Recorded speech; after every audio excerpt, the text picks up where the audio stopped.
నమస్కారం. బీఆర్కే భక్తి ప్రేక్షకులందరికీ స్వాగతం. నేను మానస. ఈరోజు మనతో పాటు ఉన్నారు ప్రముఖ ఆధ్యాత్మికవేత్త, జ్యోతిష పండితులు బ్రహ్మశ్రీ మాడుగుల శివప్రసాద్ శర్మ గురుగారు ఉన్నారు. గురుగారిని అడిగి మే 14న గురువు మారబోతున్నాడు. దీనివల్ల 12 రాష్ట్రాల వారికి ఎలా ఉండబోతుందో అడిగి తెలుసుకుందాం. నమస్కారం గురుగారు. ఆశీర్వచనం తల్లి. గురుగారు, మే 14న గురువు మారబోతున్నాడు. దీనివల్ల మిథున రాశి వారికి ఎలా ఉండబోతుంది?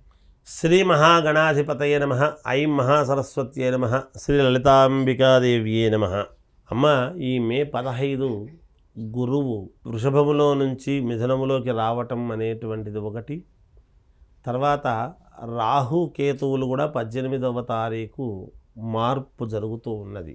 అంటే రాహువు కుంభములోకి రావటము, అలాగే కేతువు సింహములోకి రావటం వలన ఆగ్రహాల యొక్క ఫలితాలు కూడా ఉంటాయి కదా. అందువలన ఒకసారిగా ఈ నెలలో 3 గ్రహాల యొక్క మార్పు వలన మిథున రాశి వారికి చాలా యోగదాయకముగా ఉన్నది.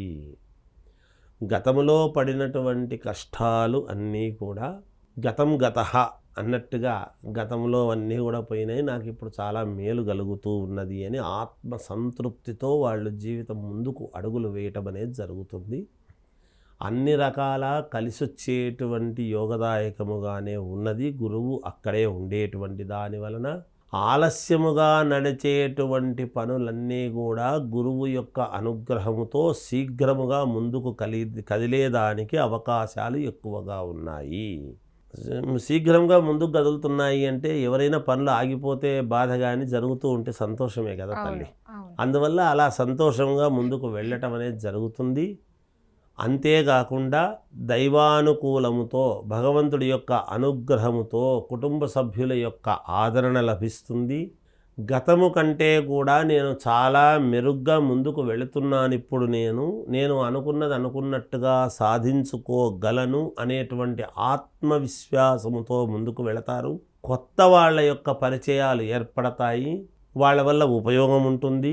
ధనము అనేటువంటిది ఆకస్మికముగా భగవదనుగ్రహముతో ఆకస్మిక ధనలాభం అనేటువంటిది కూడా ఉన్నది. ఏ పని చేసినా విజయము లభించే విధముగానే ఉండబోతూ ఉన్నది వీళ్లకు. ఇంట్లో ఎవరైనా అనారోగ్యముగా అలా ఉంటే ఉంటారు కదా, ఇంట్లో పెద్దవాళ్ళు ఉండకుండా ఉండరు కదా. ఈ రాశి గల వాళ్ళ ఇంట్లో ఎవరైనా పెద్దవాళ్ళు గనక అనారోగ్యము అలా అని గనక ఉంటే భగవద్ అనుగ్రహముతో అనారోగ్యము అనేటువంటిది పోయి ముఖ్యముగా ఆరోగ్యవంతులుగా అవుతారు గాక. ఎటువంటి ఇబ్బందులు ఉండవు. వీళ్లకు కోర్టుపరమైనటువంటి చిక్కుల్లో కానీ ఎప్పటి నుంచో పెండింగ్లో ఉండేటువంటి పనులు అన్నీ కూడా ముందుకు నడుస్తూ క్లియర్ కావటము కానీ దైవానుకూలముతో, అంతేకాకుండా భగవంతుడి అనుగ్రహముతో ఒక స్త్రీమూర్తి వలన యోగము కలగటము కూడా ఉంటుంది అనేది మనం చెప్పాలి ముఖ్యంగా వీళ్లకు. అందువలన మిథున రాశి వాళ్లకు చాలా అనుకూలవంతముగా ఉన్నది. అన్ని రకాల వాళ్లకు, వ్యాపారస్తులకు, ఉద్యోగస్తులకు, చిన్న చిన్న వ్యాపారం నుండి పెద్ద పెద్ద ఇది చేసేటువంటి వాళ్లకు, అన్ని రకాల వాళ్లకు చాలా యోగదాయకముగానే ఉన్నది. వీళ్ళు అనుకున్నటువంటి టార్గెట్ వీళ్ళు పూర్తి చేసుకోవడానికి ఇది చాలా సరైనటువంటి సమయము అనేటువంటిది నేను తెలియజేస్తూ ఉన్నాను. గురుగారు, సినీ ఇండస్ట్రీకి వెళ్ళాలనుకున్న వాళ్ళకి, అలాగే విదేశాలకు వెళ్ళాలనుకున్న వాళ్ళకి ఎలా ఉంటుంది? బాగుంటుందమ్మా. సినిమా వాళ్లకు యోగదాయకముగా ఉన్నది. సినిమాల్లో నటిస్తుండేటువంటి వాళ్లకు, కొత్తగా సినిమాల్లోకి వెళ్ళేటువంటి వాళ్ళకైనా అనుకూలంగానే ఉన్నది.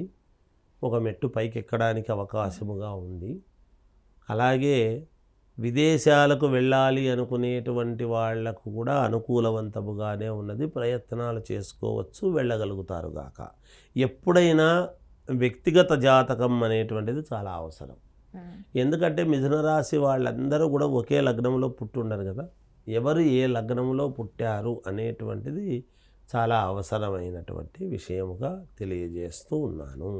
ఓకే, ఈ రాశి వాళ్ళు ఎలాంటి పరిహారం చేసుకుంటే ఇంకా మంచి ఫలితాలు ఉంటాయి? అమ్మ, ఈ రాశి వాళ్ళు ఎటువంటి పరిహారము చేస్తే వీళ్లకు ఇంకా మేలు జరుగుతుంది అని గనక వీళ్ళు అనుకుంటే, వీళ్లకు మేలు జరగాలి అనుకున్నప్పుడు వీళ్ళు ఏం చేయాలి అంటే పెసరపప్పు ఉంటుంది.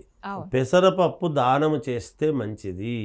ఈ మిథున రాశి వాళ్లకు అంటే ఎవరికి దానం చేయాలి గురుగారు? ఎవరికైతే ఉందమ్మా దేవాలయాల్లో ఉండేటువంటి వాళ్లకు ఇస్తే వాళ్ళు నివేదన చేసి 10 మందికి పంచడం ఓకే. జరుగుతుంది. లేదు పెసరపప్పుతో చేసినటువంటి ఒక పులగం అనేటువంటిది వస్తుంది, అది చేసి దేవుడికి నివేదన చేసి నలుగురికి పంచడమైనా చేసుకుంటే యోగదాయకముగా ఉంటుంది, వీళ్లకు మేలు జరుగుతుంది అనేటువంటిది తెలియజేస్తూ ఉన్నాను. ఓకే గురుగారు, మిథున రాశి వారి గురించి అలాగే వాళ్ళు చేసుకోవాల్సిన పరిహారం గురించి చాలా చక్కగా వివరించారు. ధన్యవాదాలు. జయోస్తు.